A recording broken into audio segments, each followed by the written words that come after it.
আচ্ছা শোনো, আমাদের সময় হয়ে গেছে, আমরা মজা করব, ঠিক আছে? আমরা আমাদের প্রথম কোশ্চেনের দিকে চলে যাই। এগুলা গত সপ্তাহে আমরা এসিড বেজের আমাদের কোর্সে আর কি আমরা এসিড বেজের একটা পরীক্ষা নিয়েছিলাম ফাইনাল। তো ওইগুলোর প্রবলেম গুলো আমি সলভ করে দিব আজকে মেইনলি, ঠিক আছে, যতগুলা সম্ভব হয়। তো আহ তো তোমরা সবাই দেখো, ঠিক আছে? তোমাদের আশা করি 4 নাম্বার চ্যাপ্টার একটু হলেও পড়া হয়েছে, ঠিক আছে?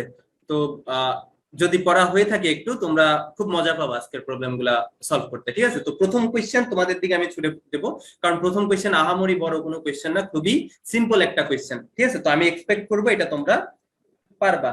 আমি সেন্ট মার্টিন যাব, ঠিক আছে? আমি সেন্ট মার্টিন যাবো ভাই, আমি কক্সবাজার যাইতে চাই, প্লিজ। ভাইয়া রেকর্ড থাকবে কি এই ক্লাস? আমি জানি না রেকর্ড থাকে কিনা ফেসবুক লাইভ, ঠিক আছে? আচ্ছা, তাহলে প্রথম কোয়েশ্চেন তোমাদের দিকে ছুড়ে মারলাম আমি, ঠিক আছে? এটা হচ্ছে তোমাদের প্রথম কোয়েশ্চেন। নিচের কোনটির পিকে এর মান সর্বোচ্চ? ঠিক আছে, ক অপশনে দেওয়া আছে নাইট্রিক অ্যাসিড, খ অপশনে হচ্ছে হাইড্রোক্লোরিক অ্যাসিড, গ অপশনে সালফিউরিক অ্যাসিড, গ অপশনে হচ্ছে কার্বনিক অ্যাসিড। তো তোমরা আমাকে জানাই দাও তো, এটা খুবই সিম্পল একটা প্রশ্ন, তাই তোমাদের উপরে আমি ছেড়ে দিলাম যে দেখি তোমরা পারো কিনা, ঠিক আছে? যে সবার আগে উত্তর দিবে কারেক্ট আনসার, তার জন্য থাকবে কেয়া কসমেটিক্স এর পক্ষ থেকে আকর্ষণীয় পুরস্কার, ঠিক আছে? যদি এটা মিথ্যা কথা। দেখি তো তোমরা আনসার দাও তো, দেখি পারো কিনা। দেখি তোমাদের আনসার আমি এক্সপেক্ট করবো এটা থেকে। আহ ফয়সাল আহমেদ একটা আনসার দিয়ে দিছে, ঠিক আছে? দেখি বাকিরা আনসার দিছে কিনা। ফয়সালকে ফয়সালকে ফাঁকিবাজি করছি, ফাঁকিবাজ বলছি, ঠিক আছে? এজন্য ফয়সালের গায়ে লাগছে, এজন্য সে আনসার দিয়ে দিছে। তো আনসার কারেক্ট হয়েছে কি ভুল হয়েছে সেটা পরে বলবো। আচ্ছা, বাকিরা চুপ থাকো কেন বলো তো, বলো। 33 পর্যন্ত আমি তোমাদের আনসার নিব, 33-এ যে আমি আমার আনসার দিব, ঠিক আছে? একটা আনসার পাইছি শুধুমাত্র ফয়সালের থেকে, বাকিরা কই বলো তো, বাকিরা কই? দাও দেখি আনসার দাও, দেখি পারো কিনা। নিচের কোনটির পিকে এর মান সর্বোচ্চ? ঠিক আছে, পিকে কি জিনিস? আচ্ছা, একজন বলতেছে গ সালফিউরিক অ্যাসিড, ঠিক আছে? আচ্ছা ঠিক আছে, ঠিক আছে, দেখা যাক কারেক্ট আনসার কি। তো পিকে মানে হচ্ছে ভাইয়া মাইনাস লগ কে, এটাকে আমরা কি বলি? পিকে বলি, ঠিক আছে? তাহলে দেখি আরো কেউ আনসার দাও কিনা। একজনে দিছে গ, একজনে দিছে ঘ, তারপরে তারপরে বাকিরা, দেখি বাকিরা চুপচাপ কেন বলো তো, একটু অ্যাক্টিভ হোক। তোমরা কি এসিড বেস পড়ো নাই? পড়ছো তো, অবশ্যই পড়েছো। আরো একজন গো, সর্বনাশ, সর্বনাশ। আচ্ছা, এটার আনসার হবে ঘ 50%, ক 50%। আচ্ছা শোনো, বুঝতে পারছি, বুঝতে পারছি, ফয়সাল কারেক্ট আনসার দিছো। আনসারটা হবে ঘ কার্বনিক অ্যাসিড, ঠিক আছে? আনসারটা হবে ঘ কার্বনিক অ্যাসিড। কেন আমি বলি ভাইয়া, এখানে কে এর মান কি? কে হচ্ছে ভাইয়া বিয়োজন ধ্রুবক, ঠিক আছে? বিয়োজন ধ্রুবক মানে কি ভাইয়া? বা বিয়োজন ধ্রুবক কার বেশি হয়? সবল অ্যাসিডের সমূহের, যে সকল অ্যাসিড হচ্ছে সবল, তাদের বিয়োজন ধ্রুবকের মান বেশি হয়, তাই না? যে সকল অ্যাসিড সবল তাদের কি হয় বলতো, বিয়োজন ধ্রুবকের মান বেশি হয়। আর যে সকল অ্যাসিড দুর্বল তাদের বিয়োজন ধ্রুবকের মান কি হয় বলতো ভাইয়া? কম হয়। আমরা যদি ভাইয়া এই সবগুলা লিস্ট দেখি, SiO3, তারপরে HCl, H2SO4, তারপরে কার্বনিক অ্যাসিড, এগুলোর মধ্যে সবচেয়ে দুর্বল অ্যাসিড কে বলতো ভাইয়া? সবচেয়ে দুর্বল হচ্ছে কে? এই যে কার্বনিক অ্যাসিড, যেটা এটা কি সবচেয়ে দুর্বল, ঠিক আছে? সবচেয়ে দুর্বল। তারপরে কি বলতো ভাইয়া? আর এখানে যদি সবচেয়ে সবল চিন্তা করি, সবচেয়ে সবল অ্যাসিড কে? সালফিউরিক অ্যাসিড, ঠিক আছে? তো অ্যাসিড সবল দুর্বল কিভাবে বুঝে সেটা আমরা একটু পরের কোশ্চেনেই দেখবো। বাট দেখো, কার্বনিক অ্যাসিডটা কি সবচেয়ে দুর্বল না? আর সালফিউরিক অ্যাসিড কি সবচেয়ে সবল। এখন বিয়োজন ধ্রুবক কার বেশি হয়? বিয়োজন ধ্রুবকের মান হয় ভাইয়া যে সবচেয়ে বেশি সবল তার। যে সবচেয়ে বেশি সবল তার বিয়োজন ধ্রুবকের মান কি? সবচেয়ে বড়। আর যে অ্যাসিড সবচেয়ে দুর্বল তার বিয়োজন ধ্রুবকের মান কি বলতো ভাইয়া? সবচেয়ে ছোট। এখন বিয়োজন ধ্রুবকের সামনে আমি যদি ভাইয়া মাইনাস লগ লাগাই দিই, তাহলে আমরা কি পাই বলতো ভাইয়া? পি কে পাই। এখন বলতো ভাইয়া, কে এর মান যত বেশি হবে পি কে এর মান তত কম হবে না? তার মানে বলতো ভাইয়া, কে এর মান যত বাড়বে, বিয়োজন ধ্রুবকের মান যত বাড়বে, পি কে এর মান কি হবে? তত কমবে। এখন সবল অ্যাসিডের জন্য কে এর মান যদি হয় সবচেয়ে বেশি, সবল অ্যাসিডের জন্য পি কে এর মান কি হবে? সবচেয়ে কম হবে। আর দুর্বল অ্যাসিডের জন্য কে এর মান যদি হবে সবচেয়ে কম, তার জন্য পি কে এর মান কি হবে বলতো ভাইয়া?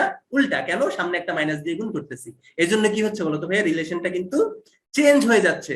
তার মানে কে এর মান হবে যার সর্বনিম্ন, পি কে এর মান কি হবে বলতো ভাইয়া তার সর্বোচ্চ। কে এর মান সর্বনিম্ন কার হবে, যে অ্যাসিডটা কি সবচেয়ে দুর্বল। এখানে সবচেয়ে দুর্বল অ্যাসিড কে, কার্বনিক অ্যাসিড। তার মানে কার্বনিক অ্যাসিডের কে এর মান কি বলতো ভাইয়া সর্বনিম্ন। তাহলে পি কে এর মান কি হবে বলতো ভাইয়া সর্বোচ্চ। ঠিক আছে, সবচেয়ে দুর্বল অ্যাসিডের পি কে এর মান কি হয় সবচেয়ে বেশি হয়। তাহলে কারেক্ট আনসার হবে কোনটা, কার্বনিক অ্যাসিড। এটা খুবই খুবই খুবই হতাশাজনক যে অনেকে পারো নাই। ঠিক আছে, খুবই হতাশাজনক যারা পারো নাই তাদের জন্য। ঠিক আছে, যারা পারো নাই তাদের জন্য কি বলতো ভাইয়া, তাদের জন্য এক বালতি সমবেদনা। ঠিক আছে, তারা আসলে ভালো করতে পারবে না। এটা খুবই কমন একটা এমসিকিউ যে পি কে এর মান কার বেশি হয় কার কম হয়। ভাইয়া সবল অ্যাসিড সমূহের পি কে এর মান হয় কম, আর দুর্বল অ্যাসিড সমূহের পি কে এর মান কি হয় বলতো ভাইয়া বেশি। একই কথা কিন্তু ক্ষারের জন্য প্রযোজ্য। সবল ক্ষারের পিকে বি যেটা, সেটা কি হয় বলতো ভাইয়া কম হয়, আর দুর্বল ক্ষারের পিকে বি কত হয় বলতো ভাইয়া বেশি হয়। ঠিক আছে, তো কে এর মান বেশি মানে কি বলতো ভাইয়া, কে এর মান যত বাড়বে পিকে এর মান কি হবে ততই কমবে। কেন, রিলেশনটা কি বলতো ভাইয়া নেগেটিভ রিলেশন, বিপরীত রিলেশন। ঠিক আছে, তো একটা কোশ্চেনের আনসার আমরা সফলভাবে পেরে গেছি। ঠিক আছে, খুব সুন্দর খুব সুন্দর। ঠিক আছে, ভয় তো ইজি জিনিস।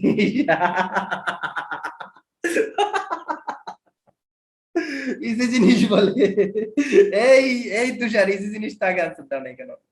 এই এই পাজি পাজি ছেলে, পাজি ছেলে, এই পাশের আশেপাশেই তো থাকো মনে হয়, যে পিটাবো তোমার। ঠিক আছে, তাইলে সেকেন্ড কোয়েশ্চেন আমি তোমাদের দিই। ঠিক আছে, সেকেন্ড কোয়েশ্চেনের কোয়েশ্চেনটা তোমাদের সামনে আমি নিয়ে দিই। তো সেকেন্ড কোয়েশ্চেন হচ্ছে আরো বেশি ইজি। এটা ভাইয়া তোমাদের এই টাইপেরই একটা কোয়েশ্চেন লাস্ট ইয়ারে কোন একটা অ্যাডমিশন টেস্টে আসছে, খুব সম্ভব যশোর বিজ্ঞান ও প্রযুক্তিতে। ঠিক আছে, তো এখানে দেওয়া আছে 1.8 1 into 10 to the power -8 m N A OH দ্রবণের পিএইচ কত। ঠিক আছে, দেখি তো এইটার আনসার দাও তো, এটাও খুব সহজ। দেখি এইটার আনসার কত হবে সেটা বলো। আমি জানি সবাই এক বাক্যে কত বলবা আমি জানি। ঠিক আছে, সবাই 6 বলবা। ঠিক আছে, সবাই 6 বলবা, কিভাবে বলবা সেটাও দেখাবো আমি। ঠিক আছে, দেখি তো কয়জন 6 বলে। দেখি তো 6 দল কোনটা দেখি। এই দেখি এটার আনসার কয়জন পারো দেখি। হা হা হা হা হা হা হা হা হা হা। এই বলো এটার আনসার কত, 1 × 10⁻⁸ মোলার সোডিয়াম হাইড্রোক্সাইড দ্রবণের পিএইচ মান কত। ঠিক আছে, পিএইচ মান কত। আমি 1 ঘন্টা থাকবো, 1 ঘন্টায় যতগুলা প্রবলেম সলভ করতে পারি ততগুলা, কারণ আমার এনার্জি নাই। আমি অলরেডি 2-3টা ক্লাস নিয়ে নিছি আজকে, তারপরে আবার ঘুরতেও গেছি। একজনে বলতেছে 6। ঠিক আছে, এই যে বলছি না তোমরা 6 আনসার দিবা, আমি জানি 6 আনসার দিবা, কিন্তু 6 আনসার দেওয়ার আগে একটা কথা চিন্তা করো। আমরা একটা ক্ষার দ্রবণ তৈরি করতেছি। ঠিক আছে, সোডিয়াম হাইড্রোক্সাইড কি একটা ক্ষার, ক্ষার দ্রবণের পিএইচ কি 7 অপেক্ষা ছোট হইতে পারে। এই কোয়েশ্চেনটা করো, তারপরে 6 দাগাও। ঠিক আছে, আমি জানি তোমরা 6 দাগাবা। দেখি কারেক্ট আনসার কেউ পারো কিনা, দেখি কারেক্ট আনসার কেউ পারো কিনা, কেউ পারো কিনা, দেখি দেখি দেখি দেখি দেখি ছেলে মেয়েরা দেখি। আমরা 10⁻7 নিয়ে হিসাব করবো, এই ফয়সাল পারবে, এই ফয়সাল, ফয়সাল রে ওই করাইছি তো এগুলা, এই জন্য সে পারে। ঈশ্বর লাবণীও বলতেছে 6, আমি জানি তোমরা 6 বলবা, আমি জানি। ঠিক আছে, বাট 6 তুষার আহমেদ বলতেছে কনফিউজিং। এই ভাই তোমরা সেকেন্ড ইয়ারে সামনে অ্যাডমিশন টেস্ট দিবা, এই ধরনের সহজ কোশ্চেনে যদি ভাইয়া কনফিউজিং বলো তাহলে তোমাদের খবর আছে। একজনে বলতেছে 8, না রে ভাই এইটা হবে না, এইটা হবে না। এই দেখি কত কত কত, সমস্যা নেই, আমরা শিখবো। ঠিক আছে, শিখবো, অবশ্যই শিখবো। ঠিক আছে, তো আমি আর 50 সেকেন্ড ওয়েট করবো। 50 সেকেন্ড পরে আমি বলে দিব যে এটার কাহিনীটা কি। ঠিক আছে, এটার কাহিনীটা কি আমি 50 সেকেন্ড পরে বলে দিব, বলে দিব। ঠিক আছে, বলে দিব। একজনে বলতেছে 7.05, আসলেই কি 7.05? শফিকুল ইসলাম শফি, হ্যাঁ, এও করছে ক্লাসটা। হ্যাঁ, 7.05 বা এই টাইপের আশেপাশে আনসার হবে। তো যেহেতু একজন কারেক্ট আনসার বলে দিছে, তাহলে চলো আমরা দেখি। দেখো ভাইয়া, তোমরা যে ভুল কাজটা করবা সেটা হচ্ছে ভাইয়া, তোমরা যেহেতু এটা ক্ষার দ্রবণ, তোমরা ডিরেক্ট বসাই দিবা পিওএইচ। পিওএইচ সমান কত, -log OH - আয়নের ঘনমাত্রা। ঠিক আছে, তো তোমরা কি করবা বলো তো ভাইয়া, -log, এই যে সোডিয়াম হাইড্রোক্সাইড কি বলো তো ভাইয়া এক অম্লীয় ক্ষার, তার মানে সে কি করে, তার হচ্ছে অম্লত্ব হচ্ছে 1, তার মানে সে জলীয় দ্রবণে একটা OH - আয়ন দেয়। তাহলে সোডিয়াম হাইড্রোক্সাইডের ঘনমাত্রা যত হবে, OH - আয়নের ঘনমাত্রা কি হবে তত হবে। তোমরা বসাই দিবা ভাইয়া 1 × 10⁻8। তাইলে কত হবে বলো তো ভাইয়া, পিওএইচ হবে 8। তাহলে পিএইচ হবে কত বলো তো ভাইয়া, 14 - পিওএইচ। ঠিক আছে, তাহলে কত বসাবা? 6 বসাবা। কিন্তু ভাইয়া 6 কেমনে আনসার হবে? দ্রবণটা হচ্ছে ক্ষারীয়, আমরা জানি ক্ষারীয় দ্রবণের পিএইচ কত হয়? 7 থেকে বেশি হয়। তাহলে ভুল কোন জায়গায় করছো? ঠিক আছে, ভুল কোন জায়গায় করছো? ঠিক আছে, এই যে কারেক্ট আনসার চলে আসতেছে 7.04। ভেরি গুড ভাইয়া। ঠিক আছে, কারেক্ট আনসার চলে আসতেছে। বিভা, সুরাইয়া মালিক। সুরাইয়া মালিক কাচ্চি খাবে। এই শফিও তো কাচ্চি খাবে। এই সুরাইয়া মালিক, শফি, তারপরে বিভাও কাচ্চি খাবে। হা হা হা, এদের এদের এদের কাচ্চি খাওয়াবো কয়েকদিন পরে, এরা প্রাইজ পাইছে। আচ্ছা, তো দেখো তো ভুলটা কোথায় হয়েছে। দেখো ভাইয়া, যখন তুমি সোডিয়াম হাইড্রোক্সাইড দ্রবণ কোন একটা পানিতে, মানে সোডিয়াম হাইড্রোক্সাইডকে যখন তুমি পানিতে দ্রবীভূত করো, তখন সোডিয়াম হাইড্রোক্সাইডের কি হয়? একটা দ্রবণ তৈরি হয়। ঠিক আছে, এখন বলো তো ভাইয়া, পানিতে আগে থেকে কি tan inverse 7 molar H plus আর tan inverse 7 molar OH minus আয়ন থাকে না? অবশ্যই কিন্তু আগে থেকে কি থাকে বলো তো ভাইয়া? পানিতে tan inverse 7 molar H plus এবং tan inverse 7 molar OH minus আয়ন থাকে। এখন তুমি যে নতুন পরিমাণ OH মাইনাস অ্যাড করতেছো, সেটা যে কি হবে বলো তো ভাইয়া? এগুলোর সাথে অ্যাড হবে, তাই না? এখন বলো তো ভাইয়া, যখন আমরা গাঢ় দ্রবণের ক্ষেত্রে পিএইচ নির্ণয় করি, মনে করো 0.2 m বা এই টাইপের ঘনমাত্রার জন্য আমরা পিএইচ নির্ণয় করি, তখন আমরা কি করি? মাইনাস লগ H প্লাস আয়নের ঘনমাত্রা বসায় দিই। ঠিক আছে, বসায় দিই। তো তখন আমরা কি করি বলতো ভাইয়া? Minus log 0.2। বলতো ভাইয়া, এইটার সাথে tan ইনভার্স 7 যোগ করলে খুব বেশি কি পার্থক্য হয়?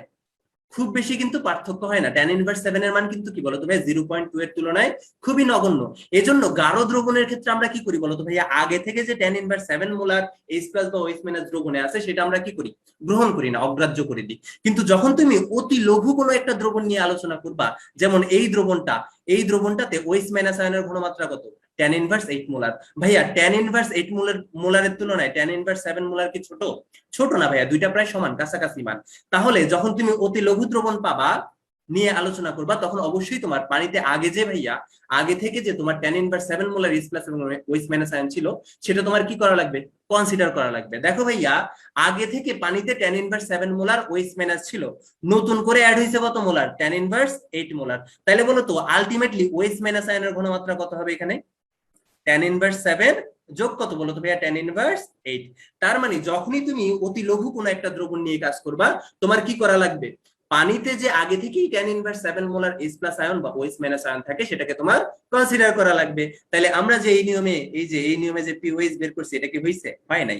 কারণ কি? আমরা OH মাইনাস আয়নের প্রকৃত ঘনমাত্রাটা কি এখানে লিখি নাই। ঠিক আছে, এটা অ্যাডমিশন টেস্টের জন্য খুব ভালো একটা কোশ্চেন, পাবা কোথাও না কোথাও পাবা। ঠিক আছে, তাহলে OH মাইনাস আয়নের টোটাল ঘনমাত্রা কত হবে? এই যে tan ইনভার্স 8 আসলো সোডিয়াম হাইড্রোক্সাইড থেকে, আগে থেকে আছে কত? tan inverse 7 molar. তাহলে টোটাল কত হয় বলো তো ভাইয়া? টোটাল যদি হিসাব করি, এটা হবে 6.96 এর আশেপাশে। ঠিক আছে, আশেপাশে। তাহলে পিএইচ সমান কত হবে? পিএইচ সমান হবে 14 মাইনাস POH। তাহলে কত হইলো বলো তো ভাইয়া? তাহলে হইলো 7.04। তাহলে এইটা হবে আমাদের কারেক্ট আনসার। ঠিক আছে, তোমরা গা ভাষায় দিয়ে সবাই সবাই 6 দাগাবা, সবাই 6 দাগাবা। কিন্তু ভাইয়া, ক্ষারীয় দ্রবণের পিএইচ তো 7 এর বড় হয়, 7 এর ছোট তো হয় না, তাই না? তাহলে বলো কেমন লাগলো এই প্রবলেমটা? ঠিক আছে, এটা পারছো, অনেকেই পারছো, ভেরি গুড। ঠিক আছে, যারা পারছো তাদের জন্য কেয়া কসমেটিক্স এর পক্ষ থেকে 1 বালতি সমবেদনা 1 বালতি শুভেচ্ছা, সরি। আচ্ছা, ঠিক আছে। এই ঠিক আছে, বলো কেমন লাগতেছে তুষার, বলো। এই তুষার, তোমাদের অ্যাডমিশন টেস্টের জন্য যে আমি 1 নাম্বার পাওয়াই দিলাম, ভাইয়াকে ট্রিট দিবা না?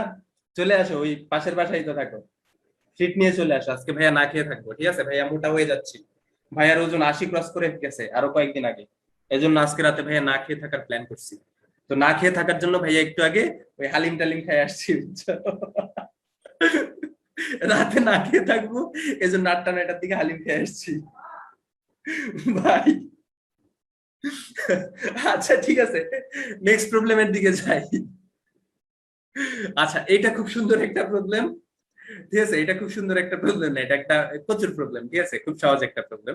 এটাতে সূত্র বসাইলে অঙ্ক মিলে যাবে। তাহলে এই অঙ্কটা হচ্ছে 25 ডিগ্রি সেলসিয়াস। এখানে আমি ডিগ্রি সেলসিয়াস লিখতে পারতেছিলাম না, এজন্য ডিগ্রির জায়গায় স্টার দিয়ে দিছি। ঠিক আছে, তো 25 ডিগ্রি সেলসিয়াস তাপমাত্রায় একটি এক অম্লীয় দুর্বল ক্ষার, এক অম্লীয় দুর্বল ক্ষার মানে সেই দুর্বল ক্ষার যার OH প্রদান করার ক্ষমতা কত বলতো ভাইয়া? একটা। যেমন অ্যামোনিয়াম হাইড্রোক্সাইড। ঠিক আছে, অ্যামোনিয়াম হাইড্রোক্সাইড কয়টা OH মাইনাস দেয় বলতো ভাইয়া? একটা। তাহলে সে কি হবে বলতো ভাইয়া? এক অম্লীয় দুর্বল ক্ষার হবে। ঠিক আছে, তো এরকম একটা দুর্বল ক্ষারের ঘনমাত্রা দেওয়া আছে। ঠিক আছে, ঘনমাত্রা দেওয়া আছে 1.55 ইন্টু tan ইনভার্স 2। তারপরে তার বিয়োজন মাত্রা দেওয়া আছে 3.5% সে বিয়োজিত হয়, তার মানে আলফা ইজ ইকুয়াল টু কত দেওয়া আছে 3.5%। তো 3.5% মানে তোমরা সবাই জানো 3.5 ডিভাইডেড বাই 100 সমান কত বলো তো ভাইয়া 0.035। ঠিক আছে, তো বের করতে বসে ভাইয়া খাটের বিয়োজন ধ্রুবক কে বি এর মান কত। এটা না পারলে ভাইয়া একদম একদম পিঠের সামনে একটাও থাকবে না। এটা বলো, এটা কত থাকবে ভাইয়া 80 প্লাস। ভাই আমারও বিশ্বাস করতে মাঝে মাঝে কষ্ট হয় আমি 80 প্লাস হয়ে গেছি। ঠিক আছে, 80 কি কোনো ব্যাপার না, আমি এ প্লাস পাইছি। ঠিক আছে, তোমরা তোমরা হচ্ছে ফেলুদা, আমি 80 প্লাস করেছি, আমি এ প্লাস পেয়ে গেছি। ঠিক আছে, তোমরা এ প্লাস পেয়ে দেখাও, ভরের পরীক্ষায় তোমরা এ প্লাস পেয়ে দেখাও, দেখি কয়জন এ প্লাস পাইতে পারো। কেউ তো পাশও করবা না। ঠিক আছে, কেউ তো পাশও করবা না। এই 33 হবে, অনেকের 33 হবে না, অনেকগুলা চিকনার 33 হবে না। ঠিক আছে, তারা ফেল। পাস করে দেখো, আমি এ প্লাস পেয়ে বসে আছি। ঠিক আছে, এই তোমাদের মধ্যে আর কে পাইছো 90% কে পাইছো দেখি ভরের পরীক্ষায় পাইছো 90% পাইছো কেউ? আচ্ছা দেখো তো এখানে কে বি এর মান কি হবে। ইব্রাহিম এল, হাই ভাইয়া, হ্যালো ভাইয়া, হ্যালো ভাইয়া, হ্যালো হ্যালো হ্যালো হিমেল, কেমন আছো বলো, কেমন আছো? আচ্ছা আচ্ছা, ওই বলো কে বি এর মান, কেউ কিন্তু আমাকে দিচ্ছ না এখনো। বলো কে বি এর মান কত হবে ভাইয়া? 1.89 into tan inverse 5। Very good, very good. আমরা কি জানি বিয়োজন ধ্রুবক K b is equal to alpha square C. ঠিক আছে, তো আলফা এর মান বসাই দাও 0.035, তার উপরে স্কয়ার ইন্টু কি বলতো ভাইয়া, সি হচ্ছে ঘনমাত্রা, 1.55 ইন্টু tan ইনভার্স 2। তাহলে কত পাবো 1.89 বা 1.9 ধরতে পারি ইন্টু tan ইনভার্স 5। এটাই কি হবে আমাদের বিয়োজন ধ্রুবকের মান। ভেরি গুড, ভেরি গুড, এটা পারছো, তার মানে হয়ে গেছে। ঠিক আছে, তো এটা একদম সিম্পল একটা ম্যাথ, সূত্রে বসাইলে এটা আমাদের হয়ে যাচ্ছে। ঠিক আছে, তাইলে ট্রিট দিয়ে কি করবেন? এই না, ট্রিটের ক্ষেত্রে সব মাপ। ঠিক আছে, সুরাইয়াও পারছে আনসারটা, অসাধারণ অসাধারণ, তোমরা পারতেছো, এটা দেখলেই ভালো লাগতেছে। ঠিক আছে, কত ছেলে মেয়ে এগুলা যে এই সহজ সহজ কোয়েশ্চেন গুলো আনসার করতে পারে না, বুঝছো? এগুলা দেখলেও খারাপ লাগে, বুঝছো? এগুলা খুবই সহজ কোয়েশ্চেন, এগুলা পারলে আসলে মানে এগুলা সম্পর্কে একটু ভালো আইডিয়া থাকলে, একটু পড়াশোনা করলে এগুলা তোমাদের একদম গোটা গোটা মার্ক দিবে, চাকা চাকা মার্ক দিয়ে দিবে। ঠিক আছে, মানে এগুলো সলভ করতেই ভালো লাগবে। তো চলো আমরা নেক্সট কোয়েশ্চেনটা তোমাদের দিকে একটু ছুড়ে মারি। ঠিক আছে, তোমরা কি দেখতেছো ভাই আস্তে আস্তে আমরা ডিপের দিকে ঢুকতেছি। ঠিক আছে, আস্তে আস্তে কিন্তু আমরা ডিপের দিকে ঢুকতেছি। তো এই যে এটা খুব সুন্দর একটা কোয়েশ্চেন। ঠিক আছে, 0.3 পিএইচ বিশিষ্ট HCl দ্রবণের সাথে সম আয়তন 0.3 পিএইচ বিশিষ্ট নাইট্রিক অ্যাসিড দ্রবণ যোগ করা হলে মিশ্রণের পিএইচ কত হবে? দেখি এটা কে পারবা, দেখি এটা কে পারবা। হ্যাঁ ফেল মুড়ি ভর্তা, এই আমার জন্য রাখিস। এই রবিন কি খারাপ দেখছো, মুড়ি ভর্তা বানায় খায় ফেলবে, আমারে দিবে না। তাও রাখবি, এই তাও রাখবি, আমি চামিচ, এই শোন চামিচ কেটে কেটে খাবো, একটু দিয়ে দিস। কি খারাপ তোমাদের রবিন ভাই, কি খারাপ। আমার এরা এখানে মুড়ি ভর্তা খাবে। ঠিক আছে, আমার তো ইচ্ছা করতেছে ক্লাস ক্লাস বাদ আমি যে মুড়ি ভর্তা খাবো। ঠিক আছে, আচ্ছা বলো এটার পিএইচ কত হবে, মিশ্রণের পিএইচ কত হবে? মেহেদি হাসান বলতেছে 0.3, তার মানে পিএইচ চেঞ্জ হবে না। মেহেদি, পিএইচ কি চেঞ্জ হবে না? তুমি দুইটা দ্রবণ মিশ্রিত করতেছো, দ্রবণের পিএইচ কোনো চেঞ্জ হবে না? আহা, কেন কেন কেন চেঞ্জ হবে না? আচ্ছা দেখি মেহেদিরটা হয়েছে কিনা। ঠিক আছে, দেখি মেহেদিরটা হয়েছে কিনা। খুবই সুন্দর একটা কোয়েশ্চেন, এটা তোমাদের যে কোনো জায়গায় আসতে পারে। ঠিক আছে, আসার মতো একটা কোয়েশ্চেন, খুবই সিম্পল, খুবই ছোট এবং খুবই মজাদার। ঠিক আছে, দেখি আর কেউ পারো কিনা, এটা সম্পর্কে আর কেউ ধারণা রাখো কিনা আমাদের মেধাবী বাচ্চারা।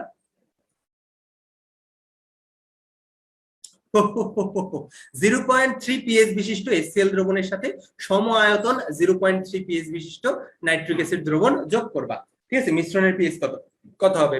বিবাহ বলতেছে যে আসলে না, চেঞ্জ হবে না, সেমই থাকবে। ঠিক আছে, তো তোমার কোয়েশ্চেনটা হচ্ছে এরকম, মনে করো এটা হচ্ছে একটা দ্রবণ, এই দ্রবণটাতে আছে হচ্ছে আমাদের HCl মহাশয়। ঠিক আছে, এই দ্রবণটাতে কি আছে আমাদের HCl মহাশয় আছে। ঠিক আছে, তো এটা মনে করি হচ্ছে ভি লিটার দ্রবণ আছে। ঠিক আছে, এবং HCl এর পিএইচ হচ্ছে 0.3। ঠিক আছে, তোমার কাছে আরো একটা দ্রবণ আছে নাইট্রিক অ্যাসিডের। ঠিক আছে, আরেকটা দ্রবণ আছে তোমার কাছে কি নাইট্রিক অ্যাসিডের। এই দ্রবণটাও কত আছে বলতো ভাইয়া? এই দ্রবণটাও আছে তোমার ভি লিটার, এবং এই দ্রবণের পিএইচ কত বলতো ভাইয়া? এই দ্রবণের পিএইচও কত 0.3। 3। এখন তুমি এই দুইটা দ্রবণ কি করছো, মিক্স করছো, ঠিক আছে, এই দুইটা দ্রবণ একটা জায়গায় কি করছো বলো তো ভাইয়া, মিক্স করছো, মনে করো এই পাত্রে মিক্স করছো। তো কোশ্চেনটা হচ্ছে মিশ্রণের পিএইচ কত হবে, ঠিক আছে, এই পাত্রে যদি তুমি দুইটা দ্রবণ মিক্স করো মিশ্রণের পিএইচ কত হবে। তো তোমরা নিঃসন্দেহে জানো ভাইয়া, এই দুইটা দ্রবণ যদি ভাইয়া নতুন পাত্রে মিশ্রণ করো, এই নতুন পাত্রে যে মিশ্রণটা উৎপন্ন হবে, মিশ্রণের আয়তন কত, ভি প্লাস ভি, তাই না? তার মানে কত হবে বলো তো ভাইয়া, 2v হবে। মিশ্রণের আয়তন হবে কত বলো তো ভাইয়া, ভি প্লাস ভি, তার মানে 2v। ঠিক আছে, এখন পিএইচ কত সেটা আমাদের বের করা লাগবে। দেখো ভাইয়া, কোন একটা মিশ্রণের পিএইচ বের করার জন্য আমরা আসলে কি করি বলতো ভাইয়া, H+ আয়নের ঘনমাত্রা বের করি, ঠিক আছে, শর্টকাট। H+ আয়নের ঘনমাত্রা তো না, মনে করো আমরা x এর মান বের করি, ঠিক আছে, যে শর্টকাটটা তোমাদের আমি শিখাইছিলাম, এগুলো আমি ছোট করে দিই, ছোট করে উপরের দিকে নিয়ে নিই, এটা আমরা শর্টকাটে করতে পারি। তো শর্টকাটে করবো কারণ এই এমসিকিউ, এটা এমসিকিউ তে ছিল, তো চলো আমরা শর্টকাটে করে ফেলি। তো আমরা কি করতাম, আমরা x এর মান বের করতাম, x কি ছিল বলো তো ভাইয়া, summation of s into v into e into কি বলো তো ভাইয়া, অফ অ্যাসিড। যতগুলো অ্যাসিড থাকবে তাদের কি বলো তো ভাইয়া, ঘনমাত্রা ইনটু আয়তন ইনটু কি তাদের তুল্য সংখ্যা, বিয়োগ কি বলো তো ভাইয়া, summation of s into v into e of base, divide by কত ছিল বলো তো ভাইয়া, মিশ্রণের আয়তন, যেটা কত, v টোটাল। এটাই ছিল আমাদের শর্টকাট, তাই না? এক্স এর মান কি ছিল ভাইয়া, যদি এক্স এর মান পজিটিভ হয় তাহলে এক্স এর যে মানটা সেটা নির্দেশ করবে কার মান, সেটা নির্দেশ করবে ভাইয়া H+ আয়নের ঘনমাত্রা। মিশ্রণে কি বলতো ভাইয়া, H+ আয়নের ঘনমাত্রা। আর যদি ভাইয়া এক্স এর মান নেগেটিভ হয়, তাহলে নেগেটিভ বাদ দিয়ে যে মানটা পাবো, মানে পরম মানটা পাবো, ওই মানটা কাকে ইন্ডিকেট করবে বলতো ভাইয়া, ওই মানটা ইন্ডিকেট করবে ভাইয়া OH- আয়নের ঘনমাত্রা। তো এটা ছিল আমাদের শর্টকাট, ঠিক আছে। তো আমরা চলো দেখে ফেলি। আর সত্যি কথা, যারা আসলে বুঝো তারা আসলে এটা দেখেই বলে দিতে পারবা যে এটা আসলে পিএইচ চেঞ্জ হয় না, ঠিক আছে। তো দেখো, প্রথম যে পাত্রটা, এই পাত্রে আমাদের আয়তন তো ভি পেয়ে গেছি আমরা, H+ আয়নের ঘনমাত্রা কত সেটা বের করব। তাহলে H+ আয়নের ঘনমাত্রা কিভাবে বের করে, মাইনাস লগ H+ আয়নের ঘনমাত্রা সমান কত বলো তো ভাইয়া, 0.3, কারণ পিএইচ এর মান দেওয়া আছে। তাহলে এখান থেকে যদি আমি H+ আয়নের ঘনমাত্রা বের করতে যাই, তাহলে আমি একদম হিট ক্যালকুলেশন ডিরেক্ট করে ফেললাম, হবে 10⁻⁻⁻3। তাহলে কত হয় বলতো ভাইয়া, এটা যদি আমি ক্যালকুলেশন করি কত হবে বলতো ভাইয়া, 0.5 হবে, ঠিক আছে, 0.5 হবে। তার মানে এই পাত্রে H+ আয়নের ঘনমাত্রা কত, 0.5 মোলার। আবার একইভাবে এই পাত্র আমরা কি পাবো বলতো ভাইয়া, এই পাত্র আমরা কি পাবো, যেহেতু পিএইচ সমান আর H+ আয়ন একটা করে দেয়, এই পাত্র থেকে আমরা কি পাবো, H+ আয়নের ঘনমাত্রা পাবো 0.5 মোলার। তাহলে আমরা দেখো ভাইয়া, প্রথম পাত্রে H+ আয়নের ঘনমাত্রা পেয়ে গেলাম, বা অ্যাসিড দ্রবণের ঘনমাত্রা পেয়ে গেলাম, ঠিক আছে। H+ আয়নের ঘনমাত্রা যে কথা, অ্যাসিড দ্রবণের ঘনমাত্রা একই কথা, কারণ HCl এ, এই যে HCl এ কয়টা H+ থাকে, একটা H+ থাকে। আবার নাইট্রিক অ্যাসিড দ্রবণের ঘনমাত্রা যে কথা, এখানে এই দ্রবণে H+ আয়নের ঘনমাত্রা একই কথা, কেন, এখানে একটা H+ আয়ন থাকে।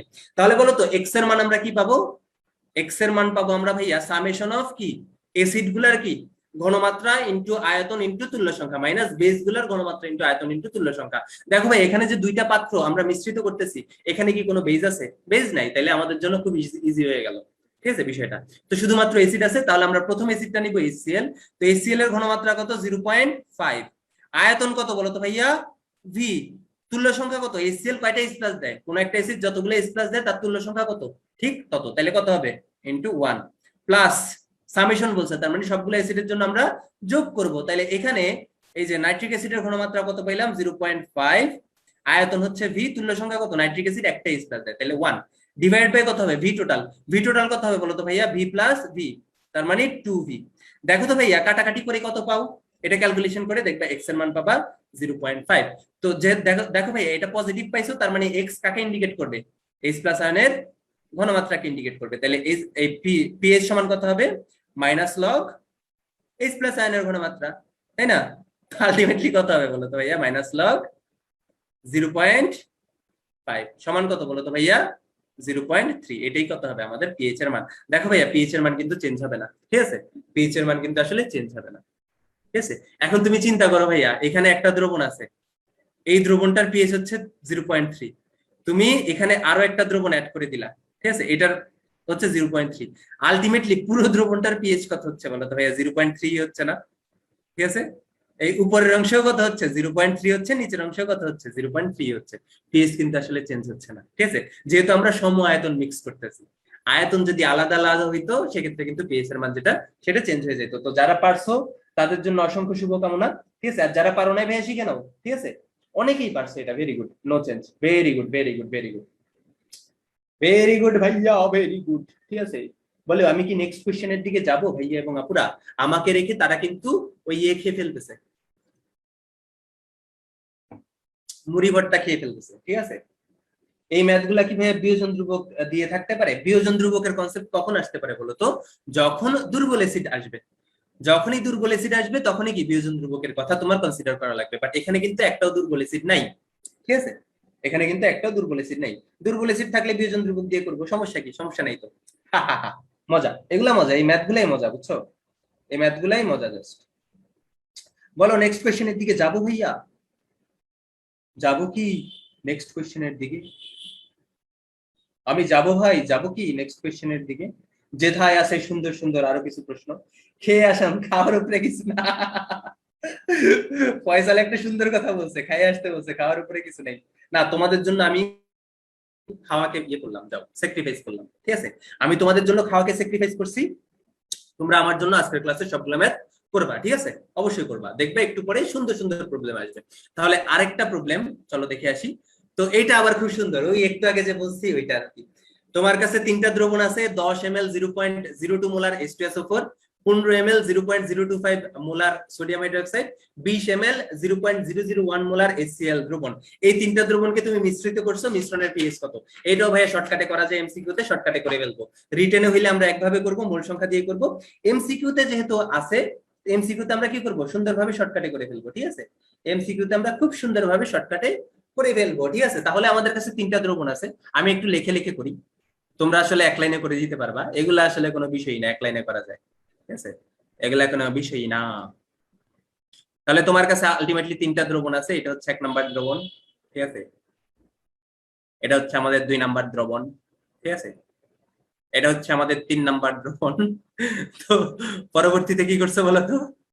এই তিনটা দ্রবণকে কি করছো? আরো একটা পাত্রে মিশ্রিত করছে, এটা হচ্ছে আমাদের সেই মিশ্রণ, ঠিক আছে। তাহলে এটা হচ্ছে আমাদের 1 নাম্বার দ্রবণ, ঠিক আছে। এটা হচ্ছে আমাদের 2 নাম্বার দ্রবণ, এটা হচ্ছে আমাদের 3 নাম্বার দ্রবণ। আর এই যে লাস্টের পাত্রটা, এটা হচ্ছে কি তিনটা দ্রবণের মিক্সচার, ঠিক আছে। এই তিনটা দ্রবণ আইসা কি করছো? লাস্টের পাত্রটাতে কি করছো? একদম ঢেলে দিছো। বলছে ভাইয়া মিশ্রণটার পিএইচ কত হবে? ভাইয়া রেকর্ড থাকবে? ভাইয়া ফেসবুক লাইভ করতেছি, লাইভ থাকে সাধারণত, ঠিক আছে। ফেসবুক লাইভ সাধারণত থাকে, কিন্তু সমস্যা হচ্ছে যদি ফেসবুকে পোস্টের সংখ্যা একটু বেশি হয়ে যায় সেক্ষেত্রে তুমি নাও খুঁজে পাইতে পারো, ঠিক আছে। তো সবচেয়ে বেস্ট হয় তুমি যদি এইটার সংরক্ষণ করতে চাও, তুমি যেটা করবা, এই পোস্টটা তুমি তোমার ইনবক্সে, নিজের ইনবক্সে করে রাখতে পারো, ঠিক আছে। নিজের ইনবক্সে যদি এই পোস্টটার লিংক করে রাখো তাহলে তুমি যে কোনো সময় এই ক্লাসটা করতে পারবে আশা করি। অন্যথায় এগুলা হারায় যাওয়ার সম্ভাবনা থাকে, কারণ অনেক নিচে চলে গেলে তুমি কিন্তু এই ক্লাসটা খুঁজে পাবা না। কেমন? রিমন মিয়া, তোমার আনসার দিতেছিলাম। আচ্ছা বলো তো, এটা আমরা কিভাবে করতে পারি? খুব সহজে করতে পারি না বলো তো?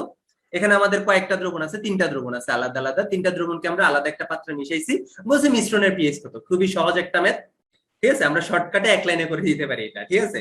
এক লাইনে করে দিব, কোনো কথা নাই। এমসিকিউ তে আসছে 1 লাইন, এত টাইম আছে ভাই ইয়ে করার, ঠিক আছে। তো এখানে আমাদের 10 ml আছে। ঘনমাত্রা কত বলো তো ভাইয়া? 0.02 মোলার, ঠিক আছে। বলো তো ভাইয়া সালফিউরিক অ্যাসিডের তুল্য সংখ্যা কত? অ্যাসিডের তুল্য সংখ্যা হচ্ছে যতগুলো H+ দিতে পারে, অবশ্যই তুল্য সংখ্যা 2। তো তোমার কাছে আরো একটা দ্রবণ আছে সোডিয়াম হাইড্রোক্সাইডের, তো এটা কত ml? 15 ml। এটার ঘনমাত্রা হচ্ছে 0.025, এবং এটার তুল্য সংখ্যা কত? সোডিয়াম হাইড্রোক্সাইড ক্ষারের তুল্য সংখ্যা হচ্ছে যতগুলা OH- দিতে পারে, তাহলে সোডিয়াম হাইড্রোক্সাইডের তুল্য সংখ্যা হবে 1। তো লাস্টে আরেকটা দ্রবণ আছে 20 মিলিলিটার, এবং এর ঘনমাত্রা কত? 0.001 মোলার, ঠিক আছে। তো HCl এর তুল্য সংখ্যা কত? একটা H+ দিতে পারবে, তার মানে তুল্য সংখ্যা 1। তো এই তিনটা দ্রবণ আমি মিক্স করে দিছি, বলো তো ভাইয়া মিশ্রণের আয়তন কত হবে? এই যে দেখো 10 মিলিলিটার, 15 মিলিলিটার, 20 মিলিলিটার। তো মিশ্রণ যদি তুমি তিনটা, মানে তিনটা দ্রবণকে যদি এখানে মিশ্রিত করে ফেলো, মিশ্রণের আয়তন কত হবে বলো তো ভাইয়া? 20 যোগ 15 যোগ 10, তাহলে ভি টোটালের মান কত হবে? ভি টোটালের মান হবে ভাইয়া 20 যোগ 15 যোগ 10, তার মানে কত ml? 45 ml, ঠিক আছে। তো আমরা পিএইচ নির্ণয় করব। একজনে বলতেছে ভাইয়া 1, এই পিএইচ এর মান 1 আসে? 1 আসে নাকি 3 আসে দেখো তো বিভা? 1 আসে নাকি 3 আসে দেখো তো? চলো দেখে ফেলি, ঠিক আছে, চলো দেখে ফেলি। তো আমরা কি করব, আমরা হচ্ছে আগের মতো শর্টকাট বের করব। শর্টকাটটা কি ছিল বলো তো ভাই? আমরা এক্স এর মান নির্ণয় করব, ঠিক আছে। এটা আমি একটু ছোট করে দিই। তো আমরা কি করব, 3 আসে, এক্স্যাক্টলি এক্স্যাক্টলি 3 আসে। এই 4.35 আসে না, 3 আসে। আমার মনে হয়, আমি জানি না এটার আনসার কত হবে, 3ই আসে, ঠিক আছে, 3 আসার কথা। 3.05 3 এর কাছাকাছি আসবে, ঠিক আছে, 3 এর কাছাকাছি আসবে। তাহলে আমরা কি করব, আমরা এক্স এর মান নির্ণয় করব। তো এক্স কি বলতো ভাইয়া? সামেশন অফ এস, এই যে ঘনমাত্রা ইনটু আয়তন ইনটু কি তুল্য সংখ্যা, এগুলা কার জন্য?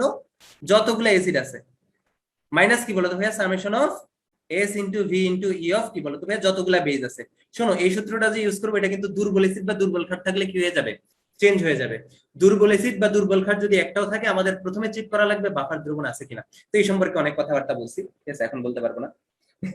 পরে বলবো ইনশাল্লাহ লাইভ ক্লাসে। আচ্ছা ভাইয়া, আমি ওয়েস্ট মাইনাসের তুল্য সংখ্যা আচ্ছা বলছিলাম, হ্যাঁ হ্যাঁ হ্যাঁ এক্স্যাক্টলি। শোনো, ওই ল্যাগ হচ্ছে তো এই জন্য বোঝা যাচ্ছে না। আমি কথা বলতেছি, তার 10 সেকেন্ড পরে তোমাদের কাছে কথা যাচ্ছে, তোমরা মেসেজ পাঠাচ্ছ, তার 15 সেকেন্ড পরে আমার কাছে মেসেজ আসতেছে, এই জন্য। আচ্ছা, তাহলে আমরা ভাগ করে দিব। খুব মজা, ভাগ করে দাও। কি দিয়ে? ভি টোটাল দিয়ে। ভি টোটাল দিয়ে, ঠিক আছে, ভি টোটাল দিয়ে।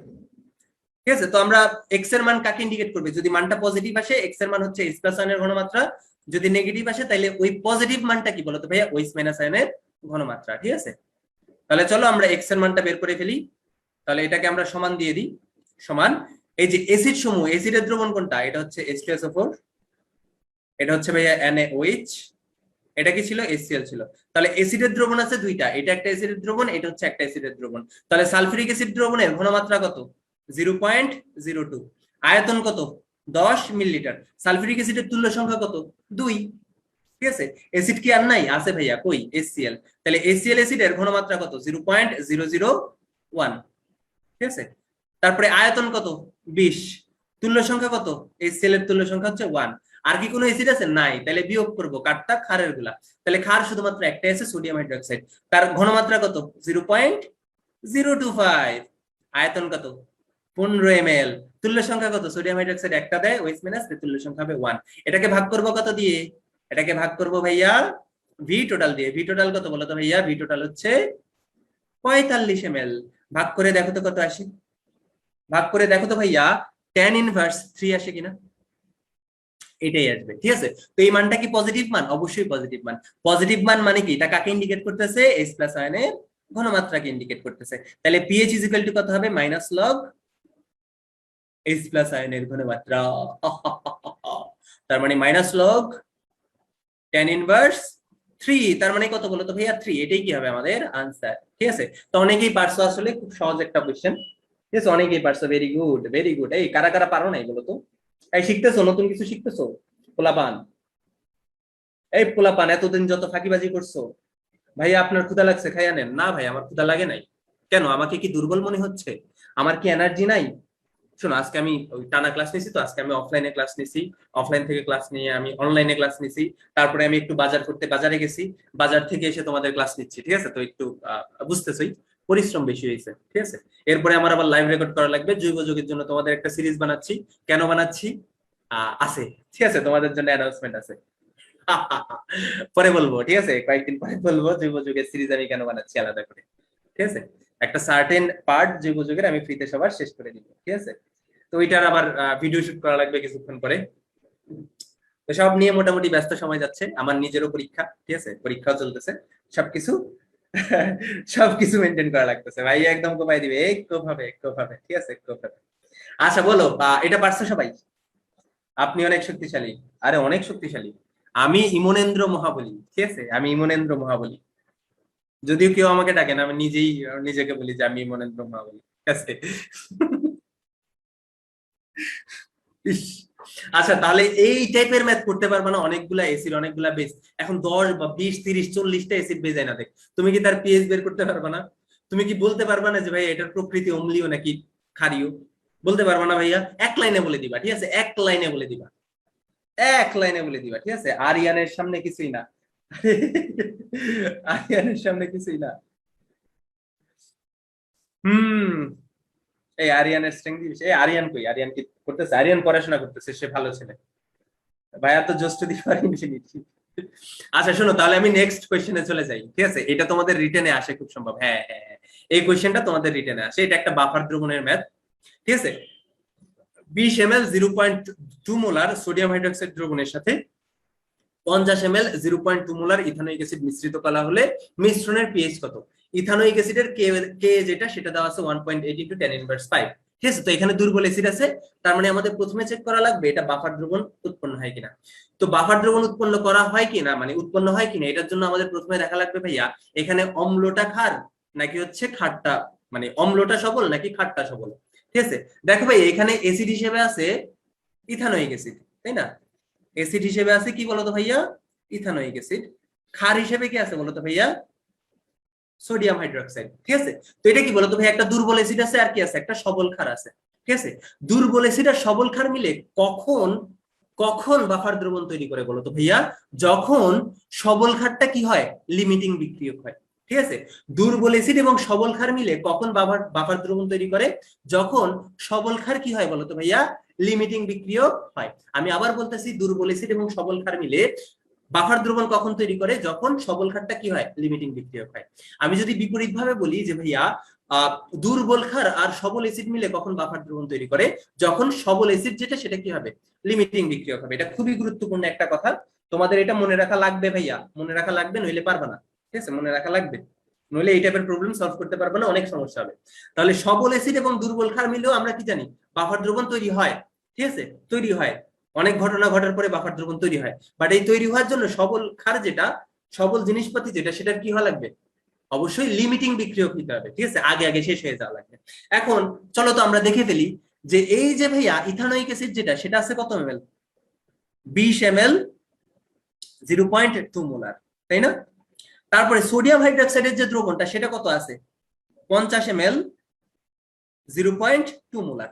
বলো তো ভাইয়া, আমরা যদি এই দুইটাকে মিশ্রিত করি তাহলে কি হবে? আমাদের একটা মিশ্রণ তৈরি হবে। কেউ কি বলতে পারবা এই মিশ্রণের আয়তন কত? এটা যে কেউ, বাচ্চারাও বলে দিতে পারবে মিশ্রণের আয়তন কত হবে? 20 + 50, তার মানে 70 মিলিলিটার, তাই না? 20 + 50, তার মানে কত বলতো ভাই? 70 মিলিলিটার হবে মিশ্রণের আয়তন, ঠিক আছে? এখন বলতো ভাইয়া, যখন আমরা এই দুর্বল অ্যাসিডটাকে সবল ক্ষারের সাথে দিব, মিশ্রণে দিব, ঠিক আছে, মিশ্রণটাতে দিব, তখন তারা কি করবে? নিজেরা নিজেরা বিক্রিয়া করবে। বিক্রিয়া করে কি উৎপন্ন করবে বলতো ভাইয়া? বিক্রিয়া করে কি উৎপন্ন করবে বলতো ভাইয়া? CH3 COO উৎপন্ন করবে। আর কি বলতো ভাইয়া? পানি উৎপন্ন করবে। যদি ভাইয়া বিক্রিয়া করার পরে এরকম হয় যে ভাইয়া আমাদের CH3COO যেটা, এই লবণটাও আছে, আবার ইথানোয়িক অ্যাসিডও আছে, তাইলে আমাদের কি বলতো ভাইয়া? বাফার দ্রবণ তৈরি হয়ে যাবে না? বাফার দ্রবণ তৈরি হয়ে যাবে। তার মানে বাফার দ্রবণ তৈরি হওয়ার জন্য এই বিক্রিয়া শেষে আমাদের কাকে অবশিষ্ট থাকা লাগবে? এই CH3COOH কে অবশিষ্ট থাকা লাগবে। আর সে কখন অবশিষ্ট থাকবে? যখন সোডিয়াম হাইড্রোক্সাইড কি হবে, লিমিটিং বিক্রিয়ক হবে, বা আগে আগে শেষ হয়ে যাবে, ঠিক আছে? সোডিয়াম হাইড্রোক্সাইড যদি লিমিটিং বিক্রিয়ক হয়, তার মানে কি বলতো ভাই? সোডিয়াম হাইড্রোক্সাইড আগে আগে শেষ হয়ে যাবে, সেক্ষেত্রে আমাদের অ্যাসিডটা কি হবে? কিছু পরিমাণ অবশিষ্ট থাকবে। আর লবণ তো উৎপন্ন হচ্ছেই, তার মানে এই দুর্বল অ্যাসিড এবং দুর্বল অ্যাসিডের লবণ মিলে কি উৎপন্ন করবে বলতো ভাই? আমাদের বাফার দ্রবণ যেটা, সেটা উৎপন্ন করে ফেলবে, ঠিক আছে? উৎপন্ন করে ফেলবে। তাহলে চলো আমরা দেখে ফেলি এই যে ভাইয়া মিশ্রণটা, এই মিশ্রণটাতে ইথানোয়িক অ্যাসিড শুরুতে কত মোল ছিল। আমরা এই ইথানোয়িক অ্যাসিডের যে দ্রবণটা ছিল, ওই দ্রবণের আয়তন এবং ঘনমাত্রা থেকে ইথানোয়িক অ্যাসিডের মোল সংখ্যা কিভাবে বের করতে পারি বলতো ভাইয়া? আমরা জানি মোল সংখ্যা ইজ ইকুয়াল টু কত? ঘনমাত্রা, মোলারিটি ইনটু কি? লিটার এককে আয়তন। আমরা যদি কোনো একটা দ্রবণে ঘনমাত্রাকে লিটার এককে আয়তন দিয়ে গুণ করি, তাহলে কিন্তু আমরা দ্রবের কি পাই? মোল সংখ্যাটা বের করতে পারি। তাহলে বলো তো ভাই, এখানে ইথানোয়িক অ্যাসিডের যে মোল সংখ্যা সেটা কত হবে? কত হবে? ঘনমাত্রা হচ্ছে 0.2, আয়তন কত? 20 মিলিলিটার। 20 কে 1000 দিয়ে গুণ করলে, ভাগ করলে কত হবে? লিটার এককে আমরা মান পাবো। তাহলে কত হয় বলো তো এই মানটা?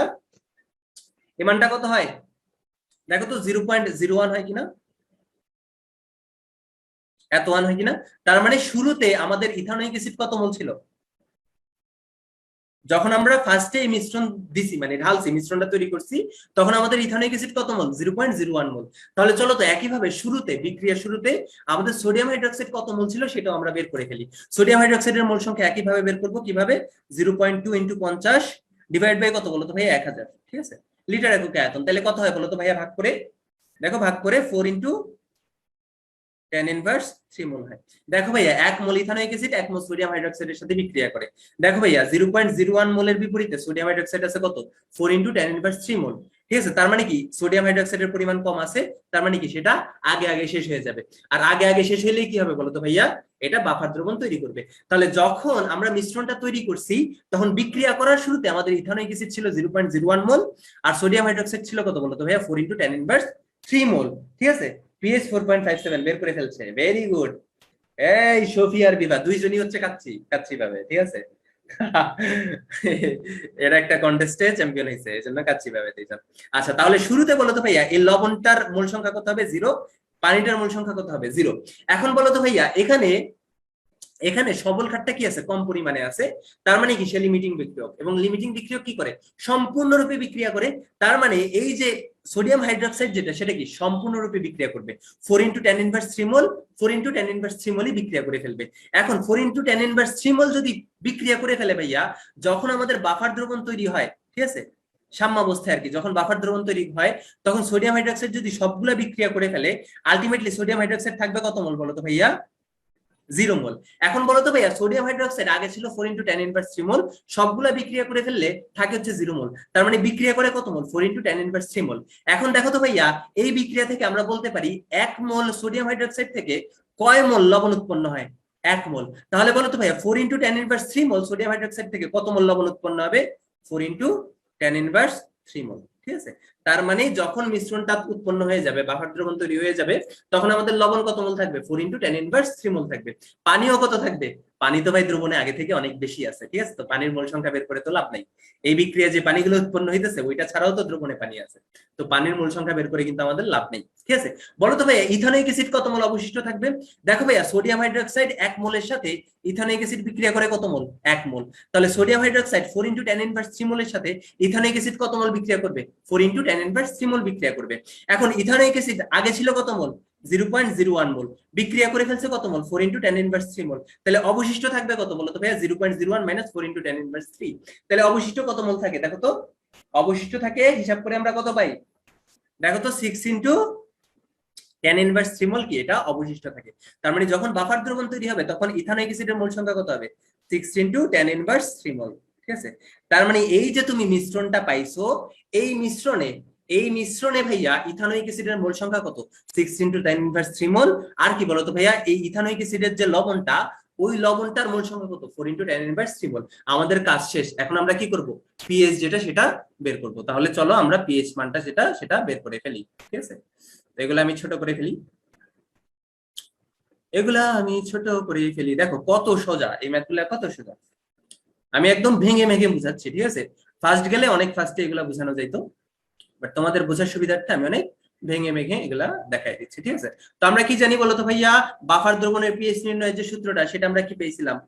ঠিক আছে, এটা অম্লীয় বাফার না ক্ষারীয় বাফার, অবশ্যই এটা কি একটা অম্লীয় বাফার। তো অম্লীয় বাফারের পিএইচ ইজ ইকুয়াল টু ভাইয়া pKa প্লাস লগ লবণের ঘনমাত্রা, ঠিক আছে সল্টের ঘনমাত্রা ডিভাইডেড বাই কি অ্যাসিডের ঘনমাত্রা।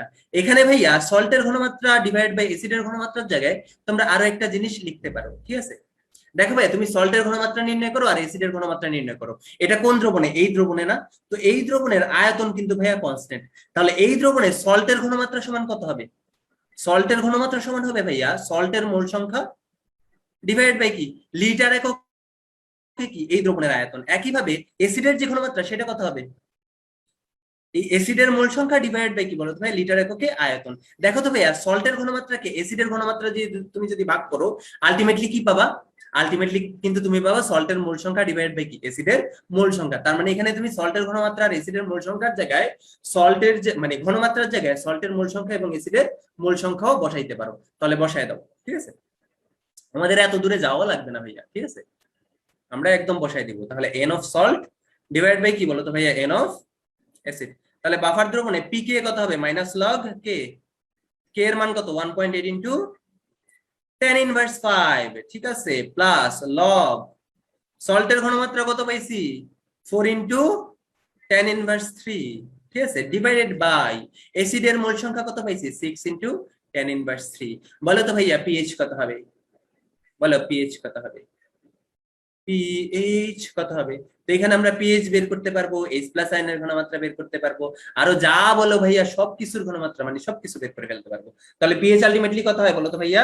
4.57। এটা আসছে কিনা দেখো তো ভাইয়া, কারা কারা পারছো আমি দেখতে চাই, এটা কারা কারা পারছো আসলে।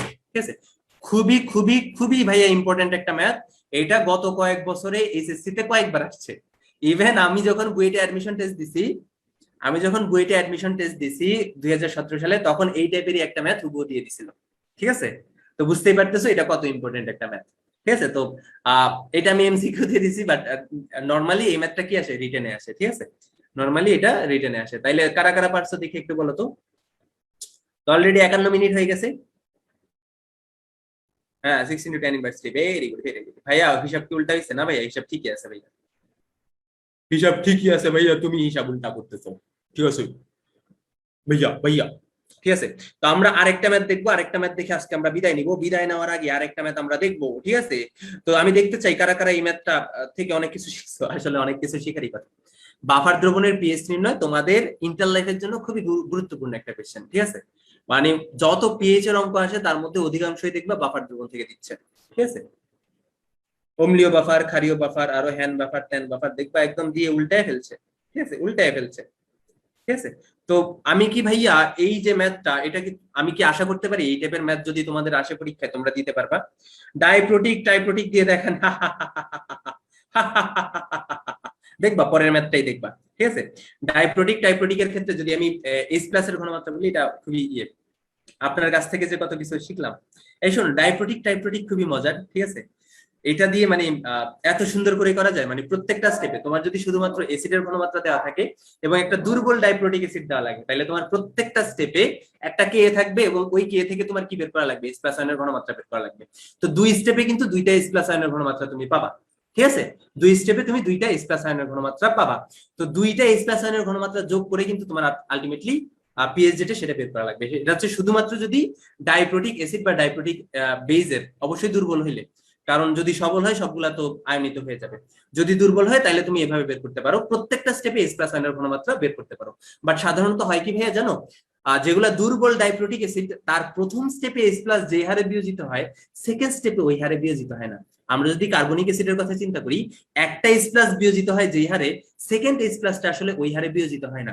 এজন্য প্রথম স্টেপে আমরা যে পরিমাণে এস প্লাস আয়ন পাই বা এস প্লাস আয়নের যত ঘনমাত্রা পাই, সেকেন্ড স্টেপে যে আমরা এস প্লাস আয়নের ঘনমাত্রা পাই কি বলতো ভাইয়া, তার তুলনায় অনেক কম, এতটাই কম যে আমরা নগণ্য ধরতে পারি। তার মানে কি প্রথম স্টেপে যে এস প্লাস আয়ন গুলো আছে ওইগুলা নিয়েও আমরা ক্যালকুলেশন করতে পারি। বাট তুমি যদি স্মার্ট হও, তুমি যদি জোস টাইপের স্টুডেন্ট হও, তুমি দুইটা স্টেপ নিয়েই চিন্তা ভাবনা করবা। বাট প্রত্যেকটা স্টেপের জন্য তোমার আলাদা আলাদা করে ক্যালকুলেশন করা লাগবে, আলাদা আলাদা করে কি পাবা, এস প্লাস আয়ন পাবা। ঠিক আছে, তো এগুলা তোমাদের সিলেবাসে নাই, তারপরেও যেহেতু একজন কোয়েশ্চেন করছে আমি বলে দিলাম। কেমন, খুবই ইন্টারেস্টিং। এই প্রবলেম গুলা যদি সলভ করতে পারো ডাইপ্রোটিক টাইপ্রোটিক, দেখবা নিজের একদম জিনিয়াস মনে হবে। ঠিক আছে, এগুলা কোনো ব্যাপার না। ঠিক আছে, এগুলা বাচ্চাদের বিষয় আছে। তো চলো আমরা লাস্ট কোয়েশ্চেন যেটা, এটা একটু সুন্দর কনসেপচুয়াল। 1 লিটার আয়তনের একটি পাত্রে 0.15 মোল অ্যামোনিয়াম সালফেট এবং 0.03 মোল অ্যামোনিয়া দ্রবীভূত করে বাফার দ্রবণ তৈরি হলো। বললো দ্রবণের পিএইচটা কত? এটা খুব সুন্দর একটা কোয়েশ্চেন। ঠিক আছে, এবং তোমরা সবাই কি আনসার দিবে এটা আমি জানি। সবাই বলো তো আনসার কত হবে?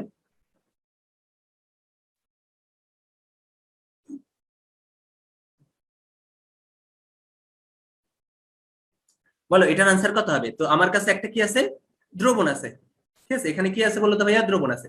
দেখো ভাই, আমরা কিন্তু এসিড এবং বেজের মোল সংখ্যা দিয়েও কি করছি, আমরা কিন্তু মানে এসিড এবং অ্যাসিডের লবণের মোল সংখ্যা দিয়েও কি করছি, পিএইচ যেটা সেটা বের করতে পারছি। ঠিক আছে, তো তোমার কাছে একটা দ্রবণ আছে, এই দ্রবণে অ্যামোনিয়া একটা দুর্বল ক্ষার আছে 0.03 মোল। ঠিক আছে, এবং এই দুর্বল ক্ষারের লবণ আছে ammonium sulphate.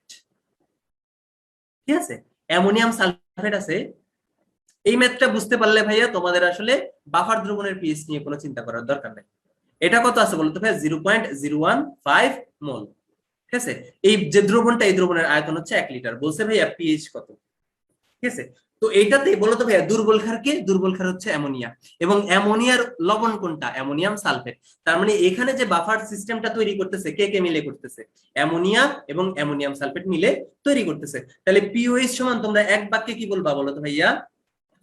PKb plus log লবণের ঘনমাত্রা ডিভাইডেড বাই কি বলতো ভাইয়া, বেজের ঘনমাত্রা। সবাই এক বাক্যে এটাই বলবে, আমি জানি। এবং যখনই তোমরা এক বাক্যে এটা দিয়ে অঙ্ক করবা, তখনই তোমাদের অঙ্ক কি হয়ে যাবে, ভুল হয়ে যাবে। ঠিক আছে, যখনই তোমরা এক বাক্যে এটা দিয়ে অঙ্ক করবা, তখনই তোমাদের অঙ্ক কি হয়ে যাবে বলো তো, ভুল হয়ে যাবে। ঠিক আছে, অবশ্যই ভুল হয়ে যাবে, একদম পারফেক্ট ভুল হয়ে যাবে। কেন ভুল হয়ে যাবে সেটা আমি বলতেছি। তার আগে বলো তো ভাই, এখানে আমাদের যেহেতু আমরা ক্ষারীয় বাফার নিয়ে আলোচনা করতেছি, আমাদের পিকেবি জানা লাগবে। বাট আমাদের পিকেবি কি দেওয়া আছে? আমাদের দেওয়া আছে পিকে অফ অ্যামোনিয়া, অ্যামোনিয়াম। ঠিক আছে, NH4+। এখন ভাইয়া অ্যামোনিয়া আর অ্যামোনিয়াম, এই দুইটার ক্ষেত্রে যদি আমি একটু চিন্তা করি ভাইয়া, অ্যামোনিয়ার সাথে একটি H+ যোগ করলে আমরা কি পাই? অ্যামোনিয়াম পাই। কোনো একটি বেজের সাথে একটি H+ আয়ন যোগ করলে যে অ্যাসিডটা উৎপন্ন হয়, তাকে আমরা কি বলি? ওই বেজের অনুবন্ধী অ্যাসিড বলি, তাই না? তার মানে অ্যামোনিয়ার জন্য অনুবন্ধী অ্যাসিড কে? অ্যামোনিয়াম আয়ন। তার মানে অ্যামোনিয়া এবং অ্যামোনিয়াম আয়ন কি বলতো ভাইয়া? অনুবন্ধী অম্লক্ষার জোড়া। এবং আমরা জানি একটা অনুবন্ধী অম্লের পিকে এর মান যদি আমরা জানি, এবং অনুবন্ধী ক্ষারের পিকে বি এর মান যদি আমরা জানি, তাহলে এই দুইটার যোগফল অলওয়েজ কত হয় বলতো ভাইয়া? এই দুইটার যোগফল হয় অলওয়েজ 14। তার মানে তুমি যদি অ্যামোনিয়াম আয়নের পিকে এর মান জানো 9.24, তাইলে অ্যামোনিয়া যেটা, এই বেসটার পিকেবি এর মান তুমি জানবা কত বলো তো ভাইয়া? এই যে এত। তাইলে কত হবে? পিকেবি এর মান হবে 14 মাইনাস কত বলো তো ভাইয়া? 9.24। তার মানে কত বলো তো ভাইয়া? 4.76। তার মানে প্রথম স্টেপটা হচ্ছে ভাইয়া তোমার পিকেবি যেটা, সেটার মান বের করে ফেলতে হবে। তাহলে পিকেবি এর মান তুমি কত পাইলা? অনেক কিছু শিখবা ভাইয়া, অনেক কিছু শিখবা। ঠিক আছে, এগুলা প্রত্যেকটা জিনিস তোমাদের জানা লাগবে। তাহলে পিকেবি এর মান কত পাইলা? পিকেবি এর মান পাইলা ভাইয়া 4.74। পিকেবি পেয়ে গেছো, কোনো সমস্যা নেই। এখন হচ্ছে ভাইয়া, এই সূত্র দিয়ে তুমি ম্যাথটা করতে পারবা কিনা। ঠিক আছে, এই সূত্র দিয়ে তুমি ম্যাথটা করতে পারবা কিনা? আনসারটা হচ্ছে না ভাইয়া, এই সূত্র দিয়ে তুমি এই ম্যাথটা করলে ম্যাথটা ভুল হবে। কেন ভুল হবে আমি একটু ব্যাখ্যা করি। যখন তোমরা কোনো একটা বাফার দ্রবণের পিএইচ নির্ণয় করতা, তখন তুমি ওই বাফার দ্রবণটা নিয়ে একটু আলোচনা করতা। যেমন মনে করো অ্যামোনিয়া আর হচ্ছে কি বলতো ভাইয়া, আর হচ্ছে মনে করো ওই অ্যামোনিয়াম হাইড্রোক্সাইড আর হচ্ছে অ্যামোনিয়াম ক্লোরাইডের একটা বাফার দ্রবণ হলো। ঠিক আছে, তো এই বাফার দ্রবণের পিএইচ হচ্ছে আমরা নির্ণয় করব। এই জন্য তুমি কি করতে বলো তো ভাইয়া? অ্যামোনিয়াম হাইড্রোক্সাইড যেটা, সেটা কি হইতো? আয়নিত হয়ে অ্যামোনিয়াম আয়ন এবং OH মাইনাস আয়ন তৈরি হইতো। ঠিক আছে, এবং এই যে আয়ন হওয়ার মানে আয়নিত হওয়ার যে প্রসেসটা, এটা যেহেতু দুর্বল ক্ষার, এটা কি হইতো? খুব কম পরিমাণে আয়নিত হইতো। বাট দুর্বল ক্ষারের যে লবণটা, সেটা কি হইতো? অনেক সবল একটা লবণ হইতো, তাই না? তো সবল লবণ হওয়ার কারণে এটা প্রায় 100% কি হয়ে যেত? আয়নিত হয়ে যেত। ঠিক আছে, 100% প্রায় আয়নিত হয়ে যেত। তো যখন আমরা এই যে বিক্রিয়াটা, এই দুর্বল অ্যাসিডটা যে বিয়োজিত হইতেছে, ওইটার জন্য বিয়োজন ধ্রুবক কেবি এর মান নির্ণয় করতাম। কেবি ইজ ইকুয়াল টু কি হইতো বলতো ভাইয়া? আয়নগুলোর ঘনমাত্রা ডিভাইডেড বাই কি বলতো ভাইয়া? ডিভাইডেড বাই কি? অবিয়োজিত বেজের ঘনমাত্রা, তাই না? এখন দেখো তো ভাইয়া, এখানে এখানে আমরা এখানে আমরা খুব সুন্দর একটা কাজ করতাম। কি কাজ করতাম ভাইয়া? এই অবিয়োজিত অ্যামোনিয়াম হাইড্রোক্সাইডের ঘনমাত্রা কার সমান হইতো? যেহেতু এই অ্যামোনিয়াম হাইড্রোক্সাইডটা খুব বেশি পরিমাণে বিয়োজিত হইতো না, তাহলে অবিয়োজিত অ্যামোনিয়াম হাইড্রোক্সাইডের ঘনমাত্রা কি হইতো? শুরুতে আমরা যে পরিমাণ অ্যামোনিয়াম হাইড্রোক্সাইড দিছিলাম, ওইটার কি প্রায় সমান হইতো। এজন্য আমরা কি দিতাম বলতো ভাইয়া? এই জায়গায় আমরা ডিরেক্টলি লিখে দিতাম ভাইয়া কি? বেজের ঘনমাত্রা। আবার দেখো ভাইয়া, এখানে যে অ্যামোনিয়াম আয়ন উৎপন্ন হইতেছে, অ্যামোনিয়াম আয়নের ঘনমাত্রা, সেটা আমরা কারটা নিতাম। আমরা জানি এই দ্রবণে যে অ্যামোনিয়াম আয়ন থাকতো, সেটা কার কাছ থেকে আসতো? অ্যামোনিয়াম ক্লোরাইড থেকে আসতো, আর কি এই বেসটা থেকে আসতো। এখন দুই জায়গা থেকে যে আসতেছে ভাইয়া, এই বেস থেকে আসতেছে খুব কম পরিমাণে, এবং এই লবণ থেকে আসতেছে খুব বেশি পরিমাণে। এখন দেখো ভাইয়া, একটা লবণ থেকে একটাই কি অ্যামোনিয়াম আয়ন আসতেছে। তো এই জন্য যেহেতু ভাইয়া এই অ্যামোনিয়াম আয়নের পরিমাণ এই লবণ থেকে খুব বেশি পরিমাণে আসতেছে, এজন্য আমরা কি বলতো ভাইয়া? এই লবণ থেকে আসা অ্যামোনিয়াম আয়নের তুলনায় এই বেস থেকে আসা অ্যামোনিয়াম আয়নের পরিমাণ কি খুবই নগণ্য ধরতাম। তাইলে আমরা ধরে নিতাম এই অ্যামোনিয়াম আয়নগুলা কি প্রায় সবগুলাই এই লবণ থেকে আসতেছে। ঠিক আছে, তার মানে যেহেতু লবণ থেকে আসতেছে এবং একটা লবণ থেকে একটা অ্যামোনিয়াম আয়ন উৎপন্ন হচ্ছে, এজন্য আমরা কি ধরে নিতাম? অ্যামোনিয়াম আয়নের ঘনমাত্রা আর লবণের ঘনমাত্রা কত বলতো ভাইয়া? সমান। এজন্য আমরা কি ধরতাম? এখানে সল্টের ঘনমাত্রা বসাই দিতাম, আর এখানে কি থাকতো? OH মাইনাস আয়নের ঘনমাত্রা থাকতো। এটা হয়তো কি বলতো ভাইয়া? কেবি।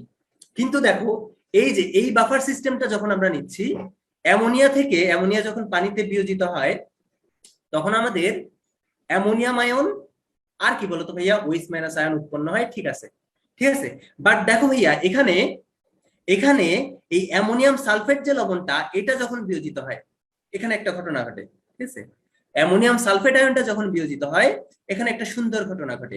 সুন্দর ঘটনাটা হচ্ছে ভাইয়া দেখো, এখানে এই লবণটার ঘনমাত্রা এবং তার থেকে উৎপন্ন যে অ্যামোনিয়াম আয়নের ঘনমাত্রা, এটা কিন্তু কি হচ্ছে না, এটা কিন্তু ভাইয়া সমান হচ্ছে না। এটা কি হচ্ছে না বলতো ভাইয়া? সমান হচ্ছে না। তো সমান হচ্ছে না মানে কি বলতো ভাইয়া? এখানে লবণের ঘনমাত্রা যা, ঠিক আছে, আয়নটার ঘনমাত্রা কি তার দ্বিগুণ। তার মানে আমরা যে এখানে আয়নের ঘনমাত্রা ইজ ইকুয়াল টু লবণের ঘনমাত্রা বসাইছি, এইটার এই কেসে আমরা কি করতে পারবো না, বসাইতে পারবো না। এখানে যদি ভাইয়া লবণের মানে এই আয়নের ঘনমাত্রার জায়গায় বসাইতে চাই লবণের ঘনমাত্রা, তো লবণের ঘনমাত্রার সাথে আমাদের কি করা লাগবে, একটা 2 গুণ করা লাগবে। কেন? লবণের ঘনমাত্রার চেয়ে আমাদের আয়নের ঘনমাত্রা কি হবে, দ্বিগুণ হবে। কেন? একটা লবণ থেকে কিন্তু আমাদের কয়টা আয়ন উৎপন্ন হচ্ছে, 2টা আয়ন উৎপন্ন হচ্ছে। তো আলটিমেটলি আমাদের যে সূত্রটা ছিল, এই সূত্রে কি ভাইয়া আমাদের আয়নের ঘনমাত্রা ছিল না লবণের ঘনমাত্রা ছিল? আয়নের ঘনমাত্রা ছিল। বাট যেহেতু একটা লবণ থেকে একটা আয়ন উৎপন্ন হইতো, এই জন্য আমরা আয়নের ঘনমাত্রা লবণের ঘনমাত্রা সমান কনসিডার করতাম। বাট এইসব কেসে যেখানে হচ্ছে কি একাধিক আয়ন উৎপন্ন হচ্ছে, এইসব ক্ষেত্রে কিন্তু কি হয় না, আয়নের ঘনমাত্রা লবণের ঘনমাত্রা কি হয় না বলতো ভাইয়া, সমান হয় না। ঠিক আছে, সমান হয় না। সেক্ষেত্রে আমরা যদি ভাইয়া লবণ আর বেইজের ঘনমাত্রা কনসিডার করি, হবে? হবে না ভাইয়া। এই লবণের জায়গায় কার ঘনমাত্রা নিতে হবে, আমাদের আয়নের ঘনমাত্রা নিতে হবে। তো এই ক্ষেত্রে আমাদের সূত্রটা কি হবে বলতো ভাইয়া? আমাদের যে মেইন সূত্রটা, সেই সূত্রটা হওয়া উচিত ছিল এরকম। আমি লিখে দিই, আর কথা না বাড়াই, ঠিক আছে? আশা করি পার্থক্যটা তোমরা বুঝতে পারছো, ঠিক আছে? আশা করি পার্থক্যটা তোমরা বুঝতে পারছো। পার্থক্যটা কোন জায়গায় হয়েছে, কেন আমরা এই সূত্রটা ইউজ করতে পারবো না, ঠিক আছে? তো তোমার যে মেইন সূত্রটা সেটা ছিল এরকম, PS is equal two pKb plus log লবণের ঘনমাত্রা না ভাইয়া, লবণ থেকে উৎপন্ন আয়নের ঘনমাত্রা। লবণ থেকে উৎপন্ন কি বলতো ভাইয়া, ক্যাটায়নের ঘনমাত্রা, ঠিক আছে? ক্যাটায়নের ঘনমাত্রা এটা ছিল, এটা ছিল আমাদের রিয়েল সূত্র, ঠিক আছে?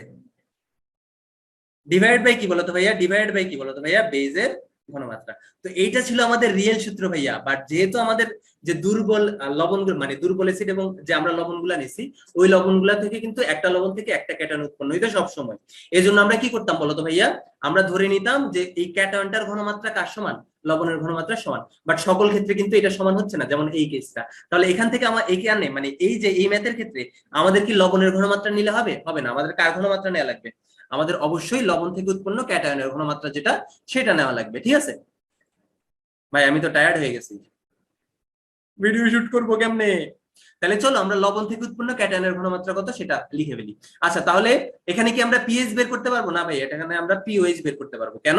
কারণ এই দ্রবণটা হচ্ছে ক্ষারীয়। তাহলে pOH is equal two pKb plus log লবণ থেকে উৎপন্ন ক্যাটায়নের ঘনমাত্রা ডিভাইড বাই বেস। এই সূত্রটা ভাই সকল ক্ষেত্রে সত্য। এই সূত্রটা সকল ক্ষেত্রে সত্য, যে কোনো ক্ষেত্রে তুমি ইউজ করতে পারবা, ঠিক আছে? বাট আগেরটা সল্টের ঘনমাত্রা, সেটা কিন্তু তুমি কি করতে পারবা না, ওই একাধিক আয়ন উৎপন্ন হলেই আর ইউজ করতে পারবা না। যেমন এটাতে একাধিক আয়ন উৎপন্ন হচ্ছে, 2টা অ্যামোনিয়া উৎপন্ন হচ্ছে। এটার ক্ষেত্রে কিন্তু তুমি যদি সল্টের ঘনমাত্রা নাও, তোমার আনসার ভুল হবে। নিতে হবে কার ঘনমাত্রা, ক্যাটায়নের ঘনমাত্রা, ঠিক আছে? তাহলে পিকেবি এর মান কত? পিকেবি এর মান হচ্ছে কত, এই যে 4.74 প্লাস লগ, বলো তো ভাইয়া এই যে অ্যামোনিয়াম সালফেট, এটার কত মোল আছে? 0.015 মোল, ঠিক আছে? কত লিটার আছে? 1 লিটার, ঠিক আছে? তাহলে ঘনমাত্রা কত হবে লবণের?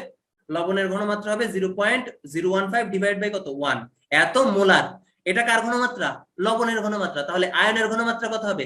একটা লবণ থেকে 2টা, তাহলে আয়নের ঘনমাত্রা হবে তার দ্বিগুণ। তাহলে ক্যাটায়নের ঘনমাত্রা হবে কত, টোটাল এত। তাহলে কত হয় বলতো ভাই? 0.03 মোলার। তাহলে এই লবণ থেকে উৎপন্ন ক্যাটায়নের ঘনমাত্রা কত হবে? 0.03 মোলার, ঠিক আছে? আমরা ক্যাটায়নের ঘনমাত্রা পেয়ে গেছি।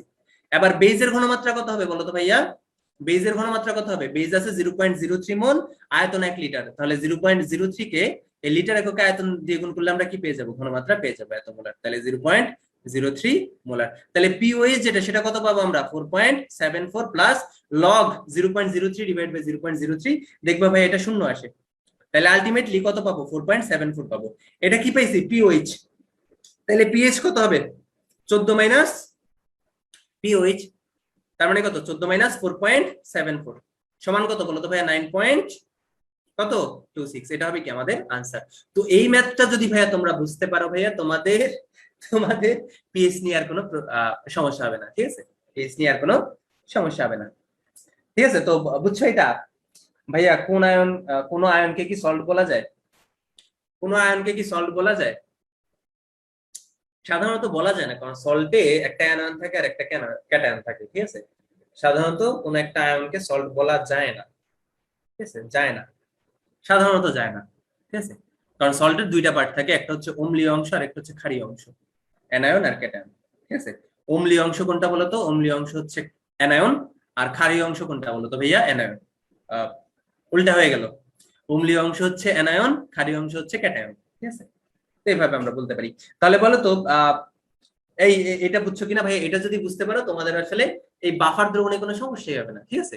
তোমরা আসলে ওই ওই যে লবণের ঘনমাত্রা, এই জিনিসটা ভুলে যাও। লবণ থেকে উৎপন্ন ক্যাটায়নের ঘনমাত্রা, ঠিক আছে, লবণ থেকে উৎপন্ন ক্যাটায়নের ঘনমাত্রা, এটা হচ্ছে তোমাদের নেওয়া লাগবে, ঠিক আছে। লবণের ঘনমাত্রা নেওয়া লাগবে, এই জিনিসটা তোমরা ভুলে যাও ভাইয়া, ঠিক আছে। দরকার নেই এটা মনে রাখার। এটা মনে রেখে তোমরা তোমরা কি করবা না, ইয়ে করবা না, ওই দেশ স্বাধীন করবা না, ঠিক আছে। এটা তো আমরা ক্ষারীয় বাফার দ্রবণের জন্য দেখলাম, এসিডীয় বাফার দ্রবণের জন্য সেম কথা, ঠিক আছে। এসিডীয় বাফার দ্রবণের জন্য পিএইচ হবে পিকেএ প্লাস লগ, ঠিক আছে। লবণ থেকে উৎপন্ন ক্যাটায়নের ঘনমাত্রা, এই ক্যাটায়ন হবে নাকি অ্যানায়ন হবে? উল্টা হবে না মনে হয়? অ্যানায়ন হবে মনে হয়, সেক্ষেত্রে অ্যানায়নটা সেম থাকে না? অ্যানায়নটা সেম থাকে মনে হয়, ঠিক আছে। CH3C ডাবল Na, হ্যাঁ অ্যানায়নটা সেম থাকে। লবণ থেকে উৎপন্ন অ্যানায়নের ঘনমাত্রা ডিভাইড বাই কত হবে বলো তো ভাইয়া? এসিডের ঘনমাত্রা হবে, ঠিক আছে। পিএইচ এর জন্য ওই লবণ থেকে উৎপন্ন অ্যানায়নের ঘনমাত্রাটা নিবা, আর কি এসিডের ঘনমাত্রাটা নিবা। এভাবে তোমরা যে কোনো কিছু লিখতে পারবা, ঠিক আছে। ভাইয়া আমরা যে আয়নের ঘনমাত্রার জায়গায় লবণের ঘনমাত্রা লিখি, ঠিক আছে, ওইটা কেন লিখি? কারণ আমরা যে লবণগুলা নিই সেগুলা থেকে কি হয়, সেগুলা থেকে একটা করে আয়ন উৎপন্ন হয়, এই জন্য। বাট সব কেসে একটা আয়ন উৎপন্ন হয় না, এই জায়গাটাই হচ্ছে ঘাবলা, ঠিক আছে, এই জায়গাটাই হচ্ছে ঘাবলা। আর পড়াশোনা ভাই আস্তে আস্তে আপডেট হচ্ছে, ঠিক আছে, যত দিন যাচ্ছে। তো ওই আগের যে প্রবলেম গুলো, এগুলা আসার সম্ভাবনা কি সামনের দিকে অনেক কম। এই নতুন নতুন প্রবলেম গুলো আস্তে আস্তে আসা শুরু হবে, ঠিক আছে। তো লবণ থেকে উৎপন্ন ক্যাটায়নের ঘনমাত্রা বা কি বলতো ভাইয়া, ওই যদি এসিডিও বাফার হয়, তাহলে লবণ থেকে উৎপন্ন অ্যানায়নের ঘনমাত্রা, এটা তোমার মূলত হবে। সল্টের ঘনমাত্রা যেটা, এটা কি আংশিক সত্য, যখন একটা লবণ থেকে একটা অ্যানায়ন বা একটা ক্যাটায়ন পাই, ঠিক আছে। সকল ক্ষেত্রে এটা কি না, সত্য না, ঠিক আছে। তো আশা করি তোমরা বুঝতে পারছো। এবং তোমাদের কি ক্লাসটা ভালো লেগেছে বলো তো? যদি ভালো লেগে থাকে তাহলে একটা একটা লাভ রিয়েক্ট দাও, ঠিক আছে। আমি প্রচুর রিয়েক্ট চাই। এই যে শফি শফি ভাইয়া কত সুন্দর লাভ রিয়েক্ট দিচ্ছে, আমার মন ভালো হয়ে যাচ্ছে, ঠিক আছে। তো এরকম লাভ রিয়েক্ট না দিলে তো ভাইয়া ইয়ে করবে না।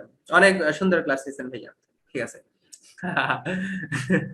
ভাইয়া সবটুকু একবার শর্টলি বলে দেন, সবটুকু বলতে? সবটুকু বলতে কি? আচ্ছা, এখানে আমাদের ফার্স্ট কাজ হচ্ছে ভাইয়া পিকেবি নির্ণয় করব। তারপরে পিকেবি থেকে আমরা পিওএইচ নির্ণয় করব, ঠিক আছে। পিকেবি কিভাবে নির্ণয় করব? কোন একটা ক্ষার এবং তার কি বলতো ভাইয়া অনুবন্ধী অম্লের পিকে এবং পিকেবির যে যোগফল, সেটা কত হয়? 14 এর সমান হয়। তো আমরা অ্যামোনিয়াম আয়নের পিকে জানি, তার মানে কি আমরা অ্যামোনিয়া যেটা, ওই বেসটার কি জানবো? পিকেবিও জানবো, ঠিক আছে। 14 থেকে জাস্ট বিয়োগ করে দিব। তারপরে পিওএইচ ইজ ইকুয়াল টু কি হবে? মেন যে সূত্রটা, পিকেবি প্লাস লগ লবণ থেকে উৎপন্ন ক্যাটায়নের ঘনমাত্রা ডিভাইড বাই কি বেসের ঘনমাত্রা।